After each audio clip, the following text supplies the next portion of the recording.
ඔයාව ඔයා විදියට පිළිගන්න. ආටෝපයක් ඕනේ නැහැ මගේ පුතේ මගේ දූ. වැස්මක් ඕනේ නැහැ. වෙස්මුණක් ඕනේ නැහැ. ජේසුස් ආව දකින්නවා විදියට. කම්පයා කරන්නට එපා. සසඳන්නට එපා. ඔයා වෙන්න. අඩපාඩු ඇති. ජේසුස් කඳ මුදුන නැගලා මගේ රත්තරන් දුව මගේ පුතේ. ලොක්තුමාගේ 6 වෙනි පරිච්ඡේදයේ 12 වෙනි වගන්තිය කියනවා මුළු රාත්‍රියම යාඥා කරලා තමයි ගෝලයන්ව තෝරගන්නේ.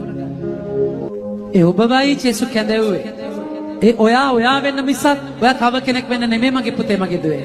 හරි ඔයා බැනුම් අහලා ඇති, ලේබල් කාලා ඇති, හංවඩු ගහලා ඇති. බෑ ජේසුස්ට ඕනේ නැහැ ඒවා. ජේසුස්ට ඕනේ ඔයාව.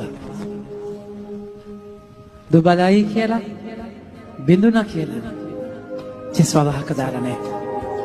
ජේසුට වාගේ ජීවිතේ වෙච්ච හැම සිද්ධියක්ම බාර දෙදි මගේ රත්තරන් දු මගේ පුතේ පුදුම වෙනසක් වෙනවා එතන. පුදුම වෙනසක් වෙනවා. ඒක උනාසර කරන්න පුළුවන්. මාදුබලයි සමිදේ මාදුබලයි සමිදේ ඔබේ සවියෙන් මා යලි නංවා වඩින්න දෙවි සමිදේ වඩින්න දෙවි සමිදේ